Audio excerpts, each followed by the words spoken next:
Okay, तो first come first serve algorithm जो अपनी है उसका ये पहला एग्जांपल मैं करवाने वाली हूँ। इस तरह से आपका क्वेश्चन मिलेगा, ठीक है। उसके अंदर आपको प्रोसेस आईडी गिवन होगी, अराइवल टाइम गिवन होगा एंड बर्स्ट टाइम गिवन।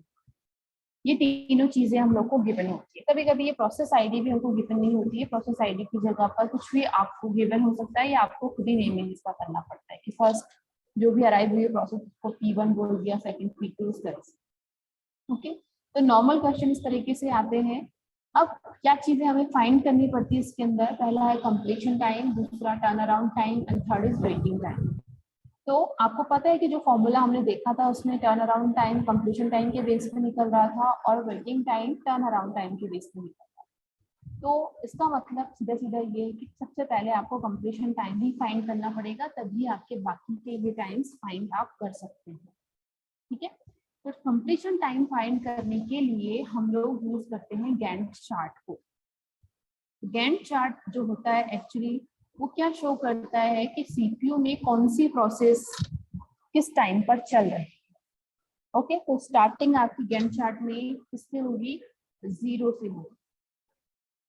जो टाइमिंग है हम ये समझ सकते हैं कि सीपीयू की टाइम साइकिल चल रही है जो कि 0 से स्टार्ट होगी। हमेशा इसको 0 से ही स्टार्ट करेंगे, चाहे यहाँ पर 0 गिवन हो अराइवल टाइम में या फिर ना गिवन, डजंट केयर।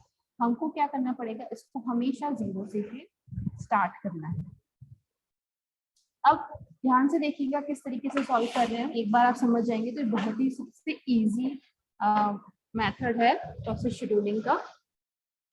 तो सबसे पहले क्या देखते हैं हम लोग कि 0 पे आपका सीपीयू अभी स्टार्ट किया है इसने काम करना, बिल्कुल 0 से स्टार्ट करेगा, तो क्या इसके पास कोई प्रोसेस है काम कराने के लिए या फिर नहीं।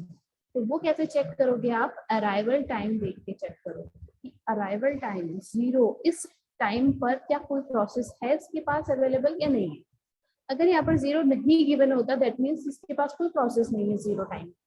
लेकिन यहाँ देखो अराइवल टाइम 0, तो 0 पे एक प्रोसेस आई है P1 जिसका बर्स्ट टाइम है 2, ठीक है। 0 पे एक प्रोसेस आई है P1 जिसका की बर्स्ट टाइम है 2। तो सबसे पहले सीपीयू क्या करेगा, P1 को एग्जीक्यूट करना स्टार्ट कर देगा। P1 को क्यों इसने एग्जीक्यूट करना स्टार्ट किया, P2 P3 या P4 को क्यों नहीं इस केस में स्टार्ट किया, क्योंकि ये प्रोसेसेस अभी तक सिस्टम में आई ही नहीं है। इनका अराइवल टाइम देखो क्या है, 1 2 और 3, इन टाइम पर ये अराइव हुई, लेकिन अभी टाइमिंग क्या चल रही है, 0।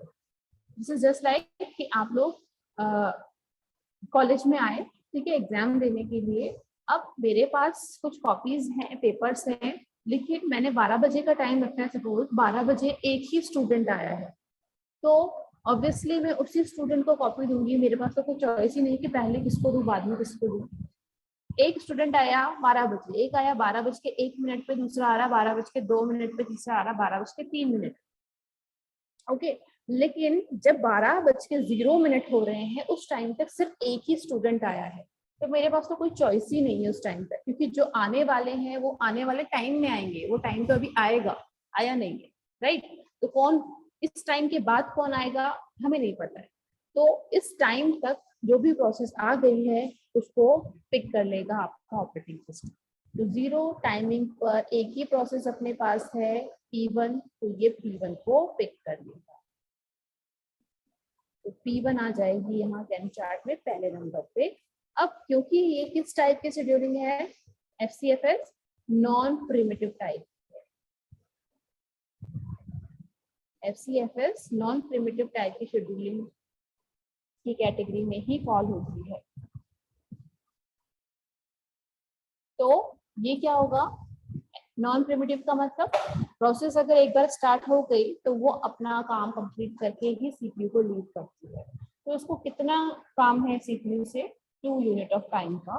तो ये 0 से लेकर के कहाँ तक चलेगी, 2 तक चलेगी।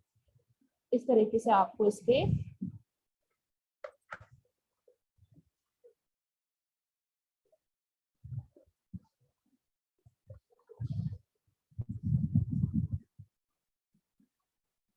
इस तरीके से आपको इसके बार बना देने हैं, जहां पर भी प्रोसेस स्टॉप हो रही हो आपको वो टाइमिंग इस तरीके से यहाँ पर लिख देना। तो हमने लिख दिया यहाँ पर 2। ओके, अब हम आ जाते हैं, क्योंकि अब अपनी प्रोसेस खत्म हो चुकी है P1, तो अब सीपीयू फिर से देखेगा कि अब तो ये चली गई प्रोसेस एंड होके, अब मैं किसको पिक करूं, ठीक है, या मैं किसको एग्जीक्यूट करूं, सीपीयू बोलेगा। तो इस टाइम तक जहां पर भी वो प्रोसेस फिनिश हुई है, उस टाइम तक जो जो प्रोसेसेस आ चुकी होंगी उन प्रोसेसेस में से उसके पास चॉइस होगी कि किसको पिक करें। तो देखो यहाँ पर 1 पर एक प्रोसेस आई थी P2। 1 कहाँ पर आया होगा, यहाँ पर आया होगा 1 कभी। तो जब 1 टाइम हो रहा होगा तो उस टाइम अपने सिस्टम में एक और प्रोसेस आ गई, लेकिन वो उसको पिक नहीं कर सकता था क्योंकि ये नॉन प्रिमिटिव है, ये चलता ही रहेगा जब तक खत्म नहीं होगा। तो यहाँ एंडिंग टाइम पर आकर इसने देखा कि 2 तक अपने पास कौन कौन सी प्रोसेसेस हैं चॉइस में। एक तो आपकी P2 और दूसरी है आपकी P। 2 प्रोसेसेस हैं अब इसके पास चॉइस, क्योंकि दोनों रेडी क्यू में होंगी। अब इन दोनों में से ये किसको पिक करेगा, इन दोनों में से ये किसको पिक करेगा, इसके लिए इसका क्राइटेरिया क्या है, अराइवल टाइम। अराइवल टाइम देखिएगा कि कौन सी प्रोसेस इन दोनों में से पहले आई है। तो पहले कौन सी प्रोसेस आई है, P2 आई है। 1 मतलब पहले आ गई, 2 मतलब उसके बाद आई। तो किसको पिक करेगा ये अब, P2। ठीक है, P2 को इसने पिक कर लिया और इसको पूरा ये अब रन करेगा कंप्लीटली।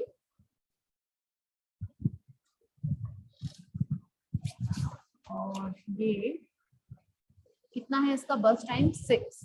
P2 का बर्स्ट टाइम है देखो यहाँ पर 6। तो 6 नहीं लिखेंगे यहाँ पर, हमने स्टार्ट कहाँ से किया है, 2 से।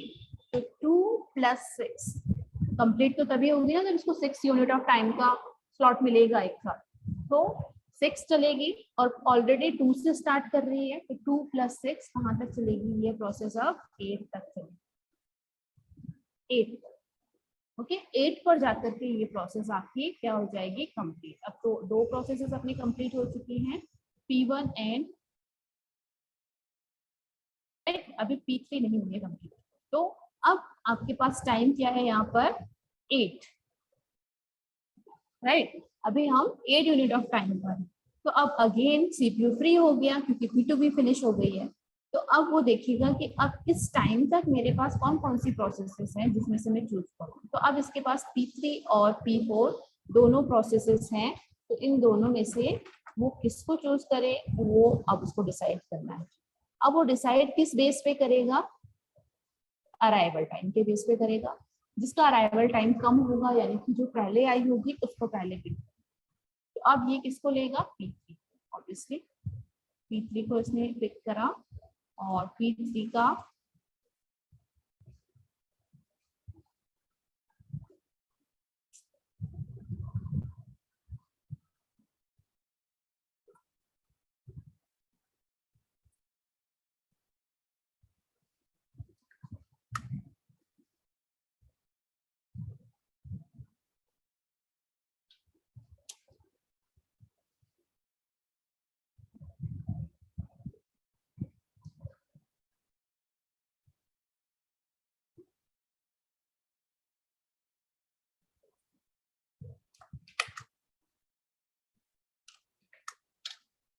ओके, तो P3 को पिक करेगा। तो यहाँ पर अब हम P3 को एग्जीक्यूट कराएंगे और कब तक चलेगी P3, फटाफट रिप्लाई कीजिए अगर समझ में आ गया है कॉन्सेप्ट। तो P3 आपकी कब तक रन होगी,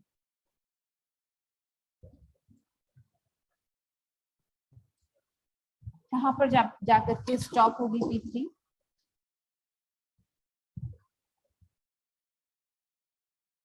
एनी आइडिया।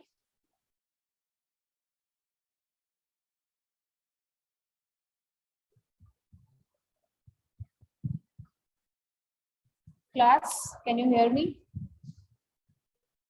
स्क्रीन दिखाई दे रही है आपको, आवाज आ रही है प्रॉपरली।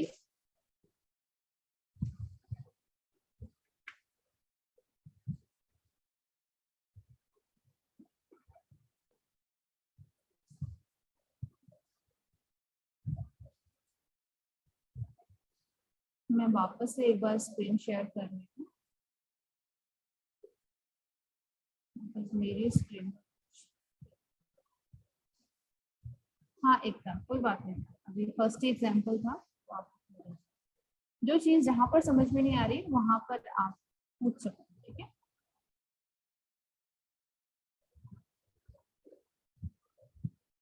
ओके, तो अभी कंप्लीट नहीं हुआ है अपना क्वेश्चन। तो P3 सिस्टम ने पिक की ऑपरेटिंग सिस्टम ने, अब वो कब तक चलेगी, उसका बर्स्ट टाइम क्या है, देखो 4 है ना, और 4 है, और इसने स्टार्ट कहाँ से किया, 8 से, तो 8 + 4 कितना होता है, कब जाकर के रुकेगी ये प्रोसेस, 12 पर। 8 + 4 12 पर जाकर के ये प्रोसेस आपकी स्टॉप होगी। राइटिंग करने में बहुत प्रॉब्लम आ रही है,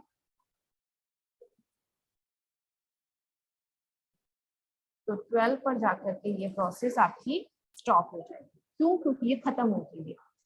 बर्स्ट टाइम इसका 4 था, 8 से लेकर के 4 उसमें ऐड करो तो कितना होता है, 12 होता है, और 12 पर जाकर के ये प्रोसेस खत्म हो गई। अब सीपीयू के पास फिर से चॉइस है कि कौन सी प्रोसेस को पिक करे, तो फिर 3 प्रोसेस तो अपनी कंप्लीट हो चुकी है, P1 P2 और P3। अब कौन बचा है, सिर्फ आपका P4 बचा है, तो ऑब्वियसली जो लास्ट है उसको तो बिना किसी डिसीजन के वो ले ही लेगा, ठीक है। जब कोई चॉइस ही नहीं है तो जो अवेलेबल है उसको वो पिक। तो P4, और P4 का बर्स्ट टाइम है, देखो कितना है P4 का बर्स्ट टाइम, 9। तो ये कहाँ जाकर के स्टॉप होगी प्रोसेस, आप बता सकते हैं चैट में फटाफट।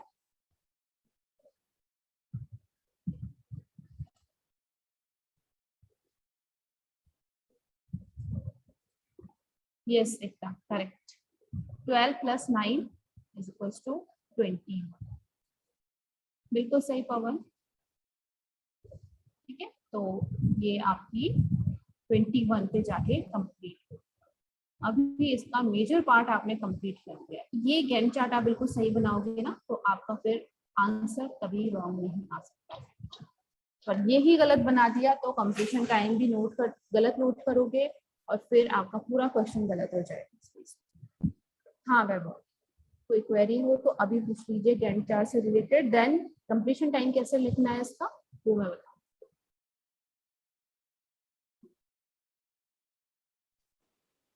नाउ अब हम नोट करेंगे इस पे टाइमिंग, कंप्लीशन टाइम नोट करेंगे, हर एक प्रोसेस का कंप्लीशन टाइम, ठीक है। तो ध्यान से देखना, P1 का कंप्लीशन टाइम क्या होगा, यहाँ गैंट चार्ट से आप नोट करोगे। P1 का कंप्लीशन टाइम क्या है, इस पूरी गैंट चार्ट में आपको P1 कहाँ नजर आ रहा है, सब इस साइड से देखना स्टार्ट करोगे, क्योंकि कई एल्गोरिथम होंगी जिसमें स्टार्टिंग में भी P1 होगा, फिर बाद में कहीं और होगा, फिर तीसरी जगह कहीं और होगा। तो इस साइड से आपको राइट हैंड साइड से देखना है कि P1 कहाँ पर है। अब आप देख रहे हो कि P1 आपका ये रहा, तो P1 की राइट हैंड साइड कहाँ पर जाके वो प्रोसेस फिनिश हुई, 2 यूनिट ऑफ टाइम पे जाके फिनिश हुई, तो that is the completion time for P1। इसमें तो बिल्कुल सिंपल है, क्योंकि बार बार रिपीट नहीं हो रही है प्रोसेसेस, तो P1 का कंप्लीशन टाइम हो गया 2, ठीक है। P2 का कंप्लीशन टाइम क्या है, इसके राइट हैंड साइड पे जो लिखा है 8, ओके, तो इसका कंप्लीशन टाइम हो गया 8। देन P3 का कंप्लीशन टाइम क्या है, 12। राइट हैंड साइड का टाइम नोट करना है, लेफ्ट वाला नहीं करना है, ठीक है। और P4 का क्या होगा, इसी तरीके से जल्दी से बताइए, 12 होगा या 21 होगा, 20, करेक्ट करेक्ट, ठीक है। तो P4 का कंप्लीशन टाइम क्या होगा यहाँ पर, 24, सॉरी 21। ये आ गए हमारे कंप्लीशन टाइम। सिंपल लॉजिक एक बार समझना है, एंड देन बहुत ही इजी लगेंगे आपको ये क्वेश्चंस करना, राइट। ये आ गया कंप्लीशन टाइम। अब टर्न अराउंड टाइम क्या होता है, टर्न अराउंड टाइम का फॉर्मूला होता है अपना turn TAT equals to completion time minus arrival time, यानी कि ये माइनस ये। और ये कैसे निकलेगा, P1 का अगर TAT निकालना है तो P1 का कंप्लीशन टाइम माइनस PL का अराइवल टाइम, तो 2 - 0 क्या आ गया, 2, 8 - 1 आ गया 7, 12 माइनस 2 आ गया 10 और 21 माइनस 3 आ गया 18। तो यहाँ पर लिखो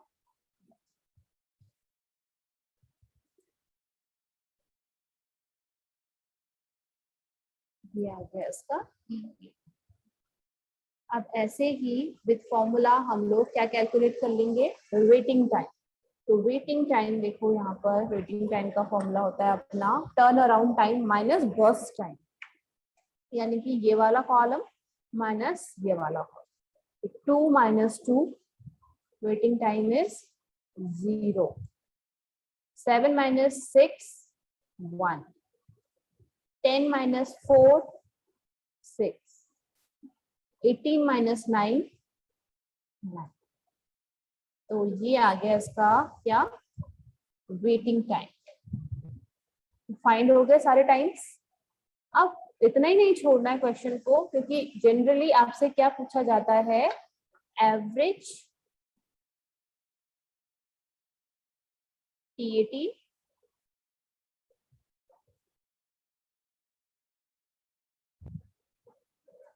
और एवरेज डब्ल्यूटी, यानी कि average turnaround time and average waiting time. तो एवरेज कैसे निकालते हैं किसी भी चीज का, अगर एवरेज टीएटी पूछूं तो इन सबका प्लस डिवाइड बाय 4, क्योंकि कितने हैं इसमें नंबर्स 1 2 3 4, तो डिवाइड बाय 4 हो जाएगा।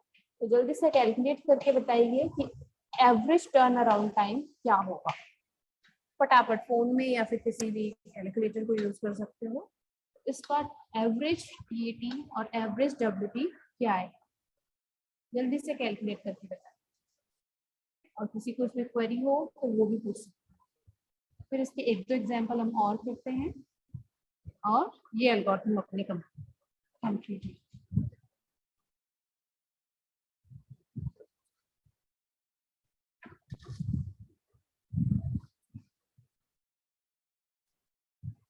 9.25 एवरेज टीएटी है ना ये, तो एवरेज टीएटी आया 9.25। अगर किसी को एवरेज टीएटी के फॉर्मूले में प्रॉब्लम हो तो मैं वो लिखवा सकती हूँ आप लोग को, आप चाहो तो। ठीक है, तो फॉर्मूला कुछ नहीं है इसमें, सारे टर्न अराउंड टाइम को प्लस कर दो और डिवाइड कर दो बाय जितने भी वो numbers, right. Average waiting time क्या आया है, सिर्फ एकता और पवन ही अटेंड कर रही है क्लास, बाकी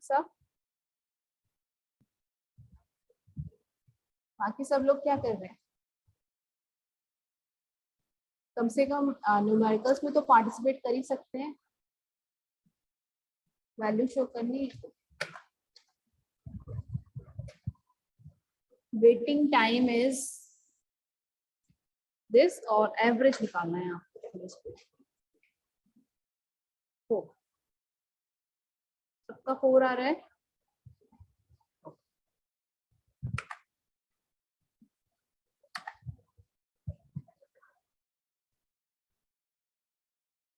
ठीक है। तो average turn around time is 9.25 और एवरेज वेटिंग टाइम इज 4। अब ये क्यों निकाल रहे हैं हम एवरेज टीएटी एंड डब्ल्यूटी, क्योंकि ये क्या कंपैरिजन के लिए यूज होता है। जैसे किसी दूसरी एल्गोरिथम का अगर ये टीएटी और डब्ल्यूटी कम होता है इनसे सेम क्वेश्चन पे, तो वो वाली ज्यादा बेटर होगी, क्योंकि हमने क्या कहा था, गोल क्या होता है किसी भी प्रोसेस शेड्यूलिंग का, ये दोनों चीजें मिनिमम होनी चाहिए। तो जिस भी एल्गोरिथम के थ्रू सेम क्वेश्चन पे ये मिनिमम आएगा, तो दैट मीन्स कि वो एल्गोरिथम बेस्ट है। ठीक है, तो इसलिए हम हर एक क्वेश्चन पे ये कैलकुलेट करते चलेंगे, और ताकि आप लास्ट में इसको क्या कर पाओ, कंपेयर कर पाओ दूसरी एल्गोरिथम से। तो ये था इसका पहला एग्जाम्पल। अब इसमें क्वेश्चन थोड़े घुमा के भी दे सकते हैं, जैसे कि सेम अराइवल टाइम दे दिया तो क्या करोगे। ठीक है, सेम अराइवल टाइम भी हो सकता है प्रोसेसेस का, सबका 000 भी हो सकता था, या दो प्रोसेसेस का 00 हो सकता था। ठीक है, तो उस केस में भी हमको कोई ना कोई डिसीजन तो लेना पड़ेगा। तो फिर सेकंड क्राइटेरिया काम में आता है कि सेकंड क्राइटेरिया क्या है उस एल्गोरिथम, तो उस तरह का क्वेश्चन भी हम लोग एक अटेम्प्ट करेंगे। ठीक है, तो एक और क्वेश्चन देख लेते हैं यहाँ पर। इसको पहले मैं इरेज कर देती हूँ। एंड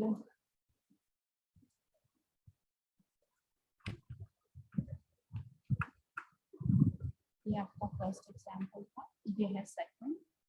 इसको अभी हम एक बार आप लोग इसको ट्राई कीजिए, ठीक है? कॉपी वगैरह लेके बैठे हैं, ट्राई कीजिए इसको और फिर मैच करना कि क्या आपने भी एग्जैक्टली व्हाट आया है आपका भी आंसर या फिर नहीं।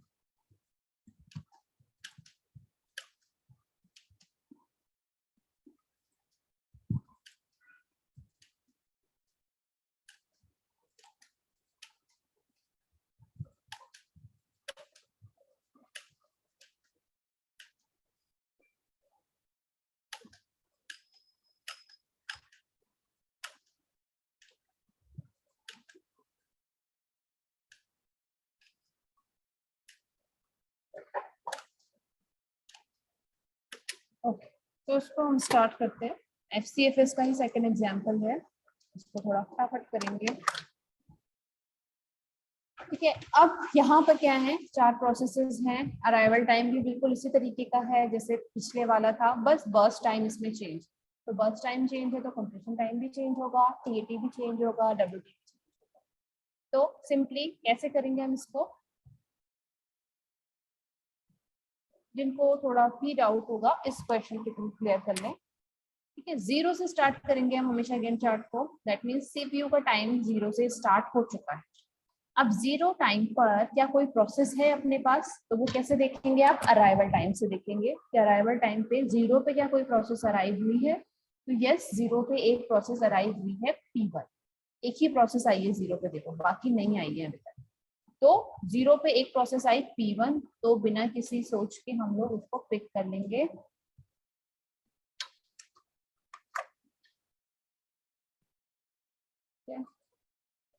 यहाँ पर आ गए 0 और ये आ गए आपके P1। और P1 कब तक चलेगी, अब P1 का बर्स्ट टाइम क्या है, कहाँ तक रन करेगी ये, बर्स्ट टाइम इज 3। तो ऑब्वियसली ये पूरा एग्जीक्यूट होगी 3 तक चलेगी, राइट? अब 3 पर आकर के CPU फ्री हो गया। अब CPU ने पूछा कि भाई अब कौन सी प्रोसेस मैं पिक करूं, क्योंकि मेरे पास तो जो थी फिनिश हो चुकी। तो देखो 3 टाइम तक, जिस टाइम पर भी आप रुकिए उस टाइम पर तक आपको देखना है कि कौन कौन सी प्रोसेस आ गई। उस टाइम के बाद की प्रोसेस आपको नहीं देखनी। तो 3 तक तो देखो अपनी सारी ही प्रोसेसेस आ गई, P2 भी आ गई, P3 भी आ गई, P4 भी आ गई, P1 तो अपनी खत्म हो चुकी है, एंड हो चुकी है। तो अब तीनों चॉइस अपने पास है, तो किसको पिक किया जाए तीनों में से। क्राइटेरिया क्या है FCFS का, कि जो पहले आई है दैट मीन्स P2, उसको पिक करना है। अराइवल टाइम देख के पता चल जाएगा कि पहले कौन आई है। तो P2 आई थी तो P2 को ले लेंगे, चाहे वो उसका बस टाइम ज्यादा हो या कम हो, कोई फर्क नहीं पड़ता है, हमको उसको पिक करना ही पड़ेगा क्योंकि FCFS यही बोलता है। अब इसका बस टाइम क्या है 8, तो 8 और स्टार्ट कहाँ से हो रही है ये 3 से, तो 3 प्लस 8, ओके। 3 से स्टार्ट हो रही है तो 4 5 6 इसी तरह से तो गिनते जाओगे, और 3 में 8 ऐड कर लोगे तो कितना आ जाएगा आपका 11। 11 पे जाकर के P2 भी फिनिश हो जाएगा। अब ये भी फिनिश हो गई और ये दोनों तो आ ही चुकी थी पहले, दोनों में से किसको पिक किया जाएगा, P3, बिकॉज वो P4 से पहले आई, तो P3 आ गई। अब ये कहाँ तक चलेगी बताओ,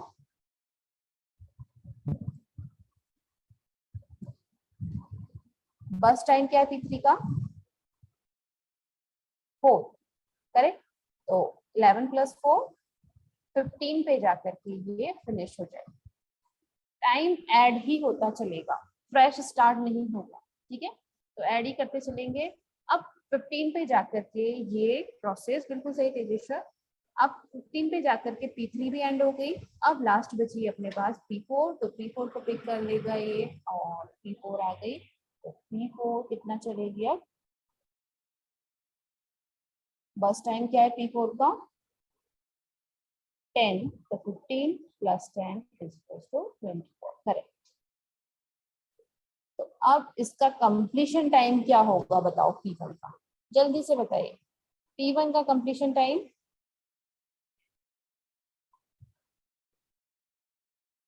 क्या लिखूंगी मैं P1 के कंप्लीशन टाइम पर?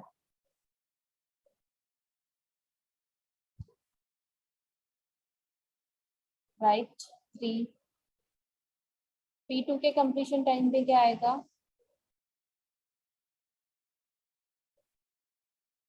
P2 का कंप्लीशन टाइम क्या होगा?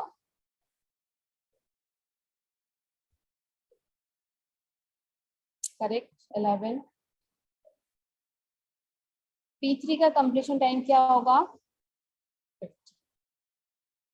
ठीक है, जहां पर आप जाकर के वो एंड हुई है CPU के टाइम के अकॉर्डिंग। P4 का कंप्लीशन टाइम है 25, राइट। तो ये आ गए हमारे कंप्लीशन टाइम। तो अब TET फाइंड कर सकते हो इजीली। TET का फॉर्मूला क्या होता है? Completion time minus arrival time. तो P1 का क्या आ जाएगा? TET 3, इसका आ जाएगा 11 प्लस 11 माइनस 1 10, इसका आ जाएगा 15 माइनस 2 13, और ये आपकी P4 का आ जाएगा 25 माइनस 3 यानी कि 22। ऐसे ही अब इस प्रोसेस वेटिंग टाइम क्या आ जाएगा P1 का? Turn around time minus burst time, यानी कि इसका आ जाएगा सीधा सीधा 0, 3 माइनस 3, इसका आ जाएगा 2, इसका आ जाएगा आपका 3 माइनस 4 9, और इसका आ जाएगा आपका 22 माइनस 10 मतलब कि 12, राइट। अब average TAT and average WT निकाल सकते हैं। फटाफट कैलकुलेट करके बताइए average TAT and average WT क्या आया?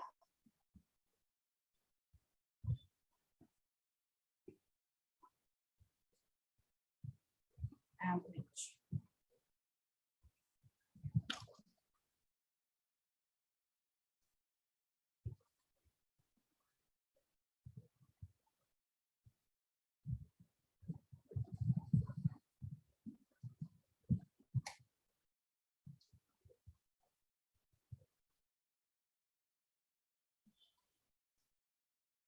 TAT एंड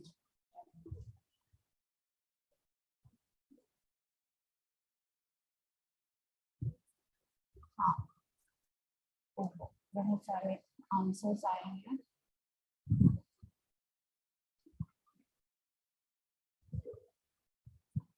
3.5 और 5.75 भी आ रहा है सबका।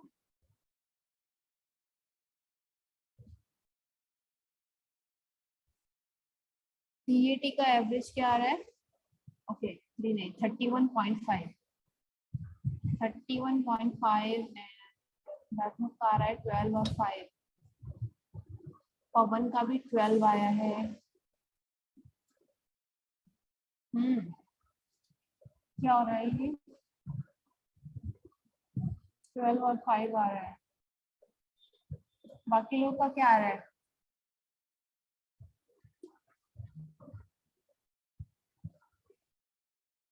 1 2 3 4। मुझे उसमें ही बताना आप पॉइंट्स में, ओके। अगर पॉइंट्स छोड़ रहे हो तो वो मत छोड़ो, पॉइंट्स में ही बताना।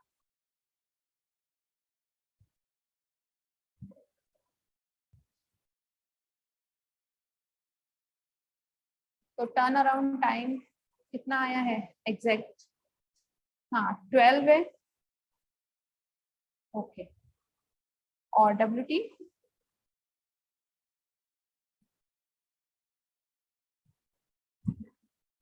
चलिए सब लोग बोल रहे हैं तो ये फिर 12 भी होगा। And WT?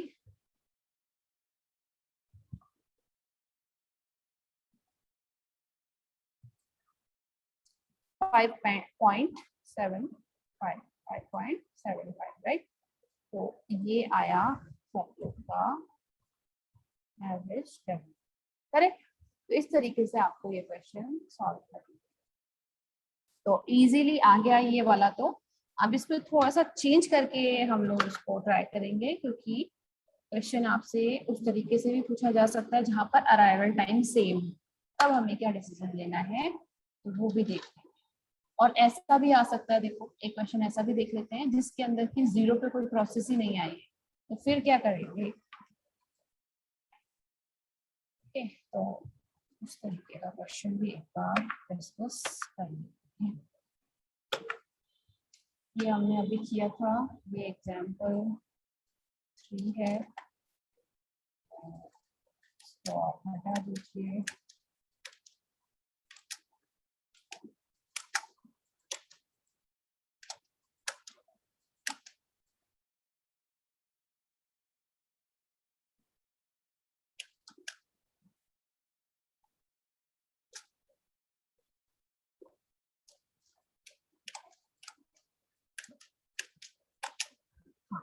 तो अब अगर इस तरीके का क्वेश्चन आ गया जहां पर कि 0 पे कोई प्रोसेस अराइव ही नहीं हो रही, फिर हम लोग क्या करेंगे। आज के लिए लास्ट क्वेश्चन कर लेते हैं ये, देन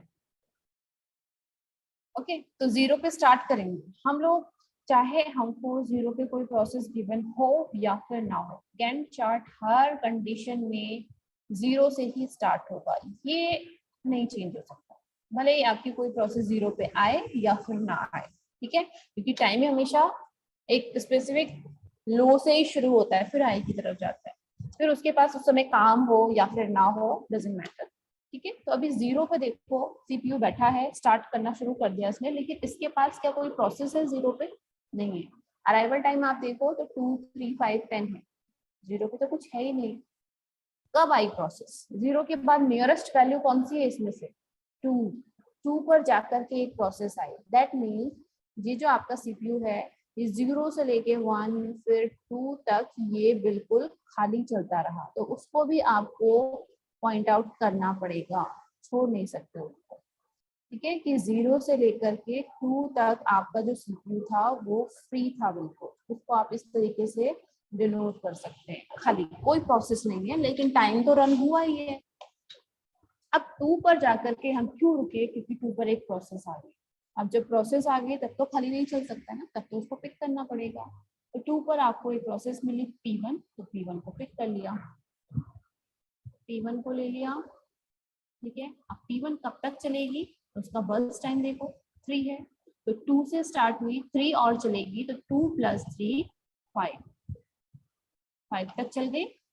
अब 5 पर आकर के रुक गए क्योंकि P1 फिनिश हो गई, तो 5 तक देख लो कि अपने पास कौन कौन सी प्रोसेस आ गई है। P1 फिनिश हो गई है, 5 तक अपने पास 5 और 3 उससे पहले के टाइम पे, और 5 तक अपने पास 2 प्रोसेसेस आई है, P2 और P3, इनमें से किसको पिक करें जिसका अराइवल टाइम कम है, ठीक है। तो किसको पिक कर लेंगे हम लोग, 2 को, तो आ जाएगी P2, P2 आ गई। अब इसको रन करेंगे कितना, इसके बाद टाइम तक, यानी कि 8, 5 + 8 30, राइट। P2 भी गई। अब 13 पर आकर रुक गए, अब देखो कौन कौन से हैं अपने पास चॉइसेस, तो एक तो ये वाली है, और 13 तक तो 10 भी आ चुका है टाइम, तो मतलब कि ये प्रोसेस भी रेडी क्यू में आ चुका है, तो ये दोनों ऑप्शन है। अराइवल टाइम किसका कम है, P3 का, तो ऑब्वियसली P3 को ले लेंगे और इसको पूरा एग्जीक्यूट कराएंगे।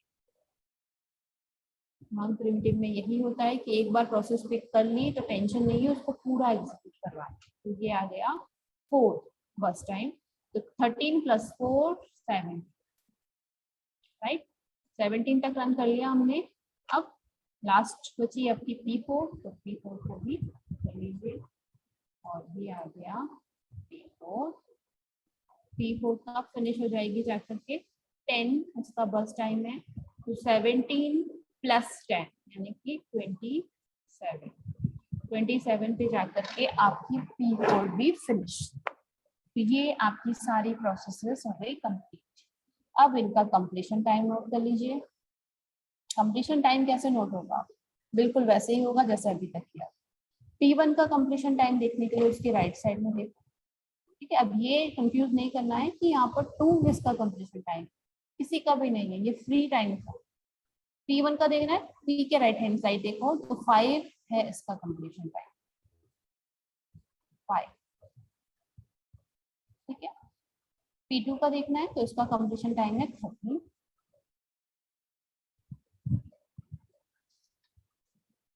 13 आ गया।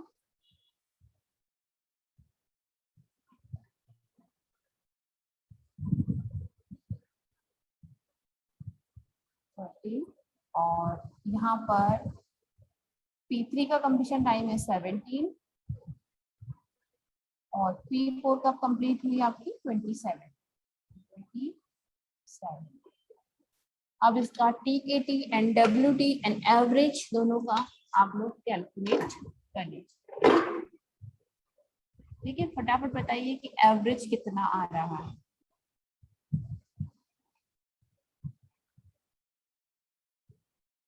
तो इसको आप लोग कैलकुलेट कर लेना, नेक्स्ट क्लास में मैं यहाँ पर नोट डाउन कर दूंगी जो भी आप बताएंगे average TKT and average WT।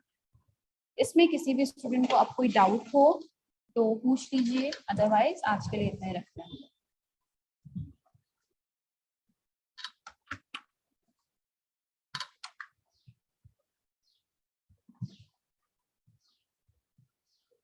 इसका स्क्रीनशॉट ले लो फटाफट ताकि इसको आप सॉल्व कर पाओ फिर।